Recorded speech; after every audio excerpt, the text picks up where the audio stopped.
खरं तर खंत वाटते विषयाची की शाहू महाराजांच्या नगरीमध्ये अशा पद्धतीचे विषय तेही प्रेस समोर घ्यावे लागतात. सगळे फुटपाथ क्लीन केले जातील. फुटपाथवरील सगळं अतिक्रमण काढणं, कर वाढपेक्षा इन्कम सोर्स वाढवून आपण कोल्हापूर महानगरपालिकेची आर्थिक स्थिती सुधारावी. कोल्हापूर शहराला खूप मोठा ऐतिहासिक इतिहास आहे आणि ते जतन करण्याचं सर्वप्रथम आपलं कर्तव्य आहे असं मला वाटतं. माझं शहर माझी जबाबदारी याची जाणीव मला आणि सगळ्याच कोल्हापूर शहरातील नगरसेवकांना असल्यामुळे आज आम्ही यासाठी प्रेस घेत आहोत की सर्वप्रथम कोल्हापूर शहर स्वच्छ या अनुषंगाने माझं शहर माझी जबाबदारी भाग 1 या अनुषंगाने आम्ही येणाऱ्या 27 तारखेला एक सगळ्या कोल्हापूर शहरातील लोकांना आव्हान देऊ इच्छिते की कोल्हापूर शहर स्वच्छ करण्याच्या दृष्टिकोनातून आम्ही 27 तारखेला सकाळी 7 वाजल्यापासून संध्याकाळपर्यंत वन टाइम सगळे आरोग्य अधिकारी, सगळे आरोग्य कर्मचारी, तसेच काही संघटना ज्याच्यामध्ये रोटरियन्स असतील, जायंट्स क्लब असतील, यांच्या अनुषंगाने एक 2000 लोक वन टाइम कोल्हापूर शहराच्या स्वच्छतेसाठी उतरणार असून त्याच्यामध्ये सगळ्यात पहिल्यांदा सगळे फुटपाथ क्लीन केले जातील. फुटपाथवरील सगळं अतिक्रमण काढणं आणि त्या अनुषंगानं स्वच्छ कोल्हापूर हा एक माझा स्वच्छ करण्याचा मानस आहे, ज्याच्यामध्ये सगळे कोल्हापूर शहरातील सगळे मेन रस्ते आपण या भाग 1 मध्ये घेत आहोत आणि त्यानंतरच्या सेकंड भागमध्ये कोल्हापूर अंतर्गत जे काही कोल्हापूर शहरातील स्वच्छता आहे ती केली जाणार आहे. आणि याच मोहिमेमध्ये प्राधान्याने कोल्हापूर शहरातील जे काही डिवायडर्स आहेत ज्याच्यावरती अतिशय विचित्र पद्धतींची व्यवस्था बोगनवेलची आहे ते काढणं आणि त्या ठिकाणी चांगल्या CSR मधून काही अशा कंपन्यांशी टाईप करून त्या ठिकाणी चांगल्या पद्धतीचे सुशोभित हिरवेगार असे छोटे छोटे श्रग वगैरे आपण त्या ठिकाणी लावणार आहोत. आणि याच अनुषंगाने डेली आमची सकाळी 11:30 ते 2 पर्यंत मी महापालिकेमध्ये बसणार आहे, ज्या ठिकाणी अशा पद्धतीच्या प्रत्येक विभागावर मग ज्याच्यामध्ये 24 तारखेला अतिक्रमण असेल, 25 तारखेला KMTचे विषय असतील, 26 तारखेला लाईट विभाग असेल, 27ला स्वच्छता अभियान असेल, 4 तारखेला पाणी विभाग असेल आणि 5 तारखेला जनता दरबार असेल, ज्याच्यामध्ये जनतेचे प्रश्न आमच्यापर्यंत डायरेक्ट येतील आणि त्याच ठिकाणी त्याचं सोल्युशन काढण्याचा प्रयत्न, जर काही क्लिष्ट विषय असतील ते थोडेसे प्रलंबित राहतील परंतु लवकरात लवकर लोकांना न्याय देणं हा माझा उद्देश असेल.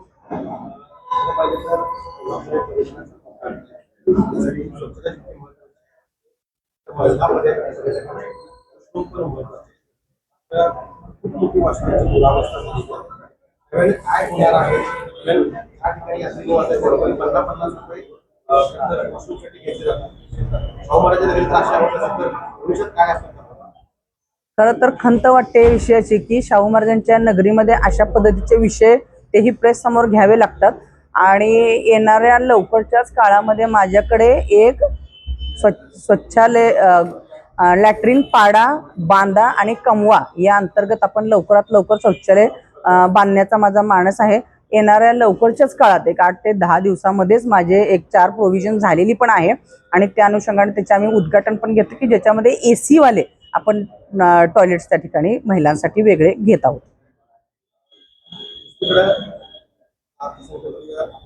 अजून एक तोच क्लिअर करते, अजून स्वच्छता गृहांमध्ये अजून एक आपण ॲडिशनल घेतोय की ज्याच्यामध्ये आपण महिला वर्ग, पुरुष वर्ग आणि तसंच तृतीयपंथी यांच्यासाठीचे सुद्धा आपण प्रोव्हिजन करणार आहोत.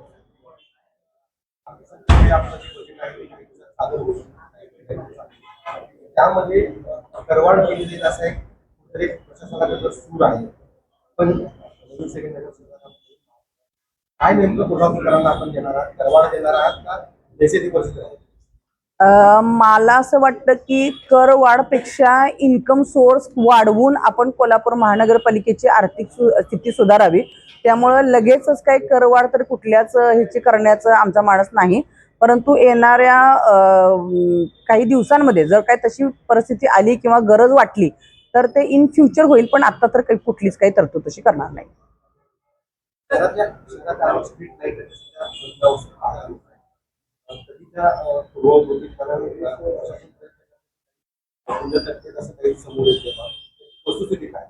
म्हणूनच मी म्हटलं की आजार काय झालाय आणि त्याला औषध काय द्यायला पाहिजे त्याच्याऐवजी दुसराच उपाय सुरू आहे. त्यामुळे मुळाशी जात आहे की कोल्हापूर महानगरपालिकेची आर्थिक स्थिती सुधारण्यासाठी इन्कम सोर्स वाढवणं हा पहिला स्रोत असेल आणि मग अशा पद्धतीची राहिलेली थकीत बिलं पे करून कोल्हापूर शहर जे अंधारमय झाले ते प्रकाशमय करण्याचा लवकरात लवकर प्रयत्न होईल. प्रत्येक कामं कोणती रखडले किंवा एखादी गोष्ट राहिली आहे त्यासाठी प्रत्येक वेळी कर्मचारी कमी असल्याचं कारण सांगितलं जायचं. मग आपण यावरती आता कसं करणार आहात? इतकं मोठं नियोजन घालताय, एवढं सगळं व्यवस्थित करायचं म्हणताय, पण तेवढं मनुष्यबळ आपल्याकडे आहे. त्या अनुषंगाने आज केंद्रामध्ये राज्यामध्ये आपली भारतीय जनता पार्टीची युती आहे. त्या अनुषंगाने कामगार भरती हा तर विषय होईलच, पण मला असं वाटतंय की प्रशासनावर थोडीशी पकड ठेवायला लागेल. आहे त्या कर्मचाऱ्यांमध्ये सुद्धा कोल्हापूर शहर सुंदर स्वच्छ करता येण्यासारखं आहे. त्यामुळे अगोदर आम्ही त्यांना सरळ करायचा आमचा प्रयत्न सुरू आहे. नाल्याचा प्रश्न आता गंभीर बनत आहे. दूषित पाण्याचा दूषित आहे.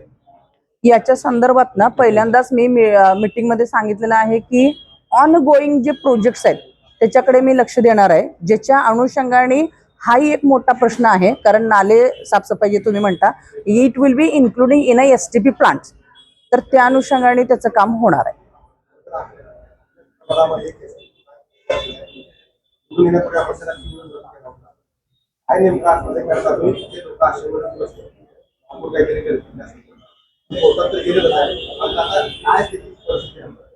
आत्ताचा जो STPचा प्लांट आहे तो भर वस्तीमध्ये आहे, त्यामुळे थोडंसं त्याचा विचार करण्याची गरजच आहे. त्या अनुषंगाने मीही काम करत आहे. आता तो प्रश्न कोर्टामध्ये गेलाय, त्यामुळे आता तो कोर्टाच्या अधिपत्याखाली तो काम चालेल आणि त्याच्यामध्ये नक्कीच मी नागरिकांच्या बरोबर असणार आहे.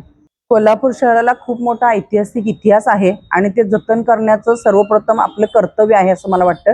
आणि त्या अनुषंगाने लवकरात लवकर मी केशवराव भोसलेला व्हिजिट करून पण आणि त्या अनुषंगाने जितकं लवकर काम संपेल त्याकडे माझा नक्कीच कल असेल. अशाच नवनवीन अपडेट्ससाठी डिजिटल कोल्हापूर चॅनेलला सबस्क्राईब करायला विसरू नका.